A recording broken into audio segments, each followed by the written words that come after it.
He represents a chance to give you a guy that can be a lottery ticket for you. And what's up, everybody? It's Joe Marino from the Draft Network here to talk about the Carolina Panthers 2022 NFL Draft Class. And obviously they traded a bunch of their picks away, but they still had an early pick in the top 10 and some late round picks and some big needs at some important positions like left tackle and quarterback. And the Panthers came away with some intriguing options at both spots. So let's dig into it. Their first pick, round 1, number 6 overall, Ike Ekwonu, the offensive tackle for NC State. And I'm telling you what, this pick has me fired up. This was a steal. I thought that Ekwonu was the best offensive prospect in this class.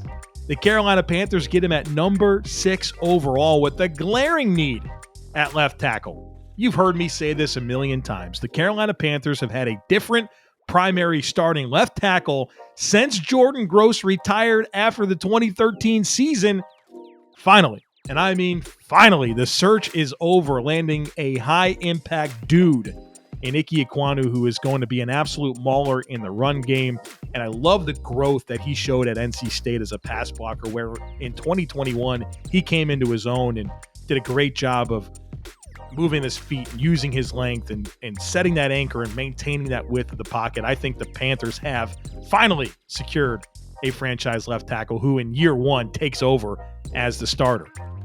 Then the Panthers weren't scheduled to pick on day 2, but they traded back into the draft at number 94 overall in the 3rd round. They got Matt Corral, quarterback out of Ole Miss. And Corral, like several other prominent quarterback prospects, fell a bit in the draft. And the Panthers ended the slide for him and made him the pick there at number 94. And Corral, obviously a highly productive passer coming out of the SEC. You love his creativity in the pocket.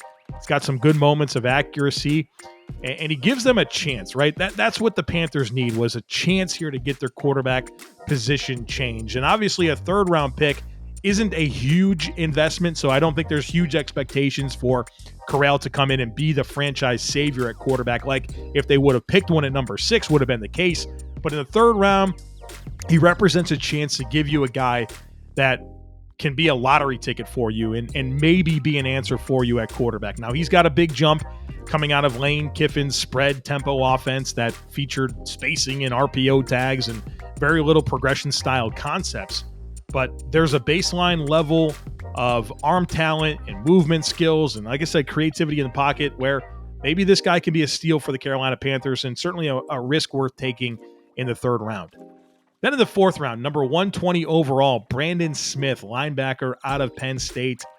You know, this definitely falls in line with the Matt Rule philosophy of just getting guys with traits, players that are physically gifted, and then he could teach the rest. Well, Brandon Smith is probably the most physically gifted linebacker from the 2022 class, given his blend of size, length, and athleticism, things that Rule values. And you know, his tape was definitely uneven at Penn State in 2021, but you go back to 2020 and he's used more as an outside linebacker, and his performance was better. And so for the Panthers, I don't think they have an immediate need for him to step into the lineup, but in year 1, providing depth on the 2nd level, providing special teams ability as they learn more about him as a player and figure out how to use him, I think he can be a meaningful player to this defense. You just got to be careful about playing him as a Mike linebacker. He's more of an outside player.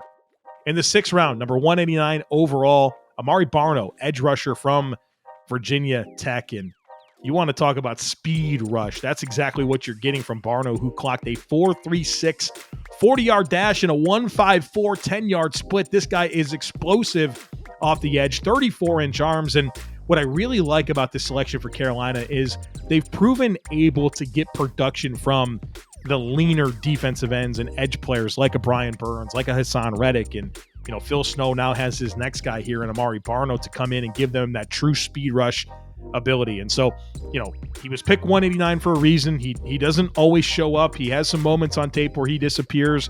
He's definitely projection. He's going to have to learn to play the run a little bit better and a little bit differently.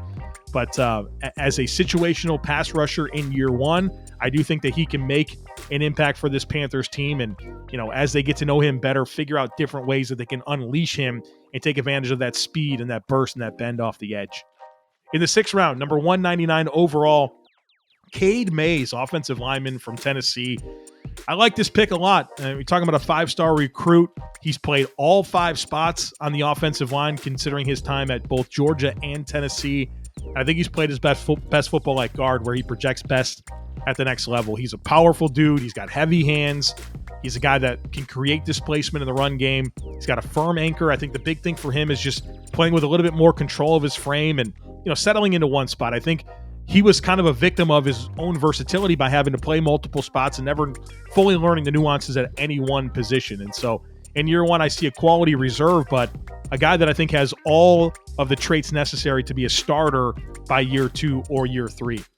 The last pick for the Carolina Panthers, 7th round, number 242 overall, Kalen Barnes, cornerback out of Baylor, a player that Matt Rule is obviously familiar with. He recruited him at Baylor, and Barnes developed into a starter over the last seasons in 2020 and 2021. And we know Dave Aranda and that defense was really good this past season, and Kalen Barnes was a nice part of that. Obviously, the speed is what you talk about, 4.2 speed.